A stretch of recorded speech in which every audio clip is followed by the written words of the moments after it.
Oh, that video about China that I just made. There's this something that happened to me. Um, it's so strange that it's like a story that you think that you can't tell because it sounds too much like a story that somebody had to make up. But I was in the post office opening up my mail and, just throwing away envelopes. Tap on my shoulder. I turn. I only allowed myself 1 second to get a look. It was a young Chinese woman wearing totally black. That might not be in mourning. It just might be a clue as to where she comes from. She hands me one green sticker. It says, "Please help me." It's not help me is help me like get me to the police, but this says please help me, which meant that could I assist her?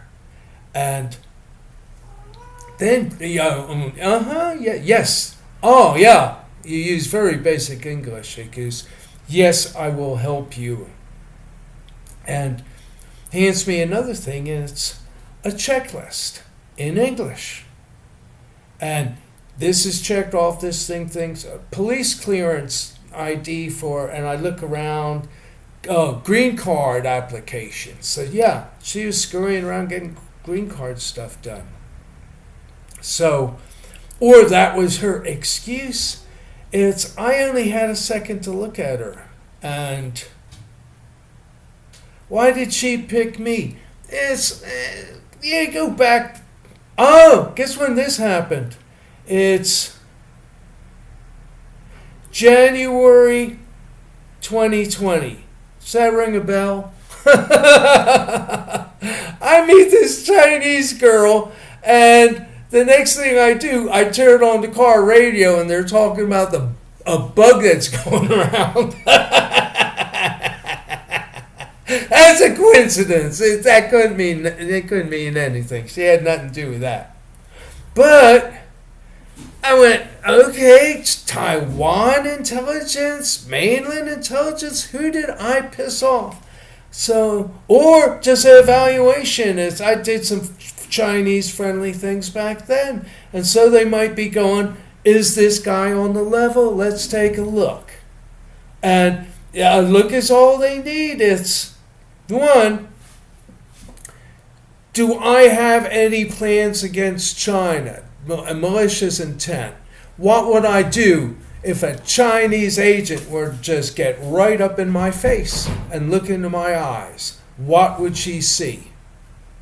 Am I innocent or am I not? You can do that by looking in. Look, I'm a Chinese person and I'm looking into your eyes. Fuck you too. Man, you can tell. You can tell. The West is crippled by fucking science. Everything. Do you have scientific proof? Everything stopped again on the wall of scientific proof. If you have spiritual insight, no, you bump up against that glass of you can't fucking prove it, so fucking stay where you are, man. Woo, shit. But anyway, back to this story.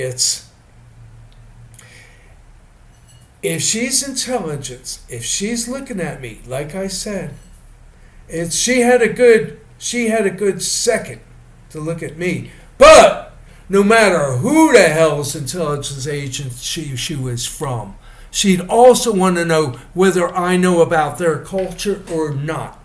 Would I know how to act like a Chinese gentleman? Do I have at least, would that explain my interest in China? I made a few Chinese videos. Maybe it's because he really does like us. So I was playing that thing. I was playing that angle. And so I immediately didn't direct my talk to her, because you know why you would do that? too much of a fox. If you pay attention to her, it's like groping her. You don't grope. Don't stare, don't grope.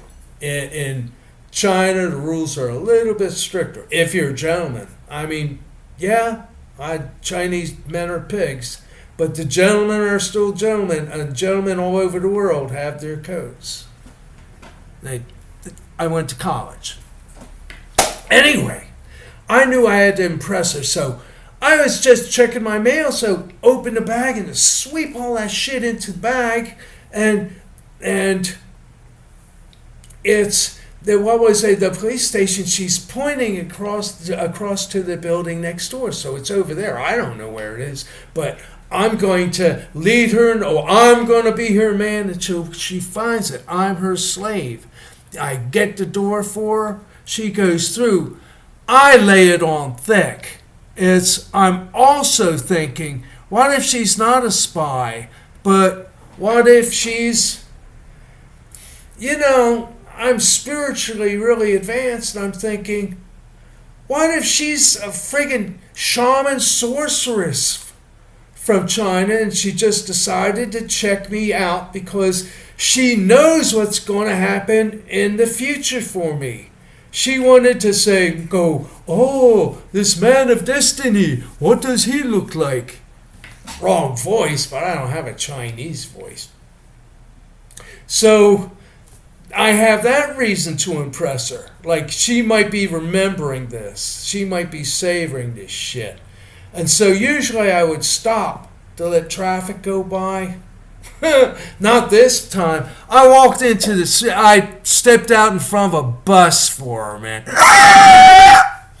And this China, whom I won't look at directly because that would be groping this girl. But I got to see her from behind.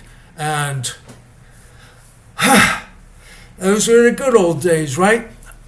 Run out in front, grab the door of the office building, goes in. I don't know where the police, where they hand out certificates. Oh, legal clearances, police record clearances. Oh, there it is. So we go up, and the line's going out into the hallway. It's it's that's where you go for that one checkpoint and the green card application, man. It's like the boat's getting off at Ellis Island, man. It almost made me cry. But I go, do you have to sign in around here? And everyone goes, oh, yeah. A computer all the way back. So there open way, and here I am, this American old man, and what looks like, a young Chinese, well, not a young Chinese girl, it was legal, but still. I was getting all the mamas, all the old mamas and the grandmamas, they were just going, you pig. Not that bad. It didn't stay under manners, but their eyes were spitting fire. Anyway, we get to the screen, and here's the screen. She looks at the screen, looks at me, and went, oh man, she can't even read English. And the English tried to conquer the world, man, but you stopped too soon. So we both have phones. So there's apps. It's like your driver's license. And it's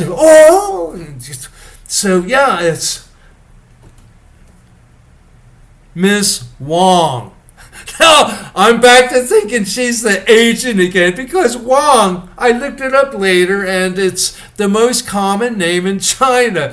So it's like, who are you? And she'll go, Miss Smith. So I was going back and forth. But anyway, we get her in the system. All those hateful looks and stuff. I go through her checklist out loud so that people know that I'm just check mark number 5, man. I'm just a nice old guy. I'm check mark number 5. But as I'm getting ready to go away, it's like, I remember, hey, as I heard that the line moves, it's, it's calling Miss Wong, calling Miss Wong. She'd understand Wong, but would she go, calling Miss, it's just Wong.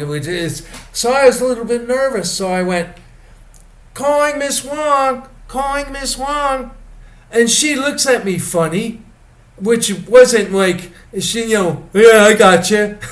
It wasn't a, yeah, I gotcha. I went, so I went like that, and then that one of the meanest one of the ladies that scowled at me the hardest, suddenly she had this beatific look, like my sweet auntie, and she went, and I went, I got to share a moment. I got to share a moment with a woman my own age. That's what happened. That's what perked me up. But isn't that a cute story? That was a cute story. Now I got to get to dancing. Yeah.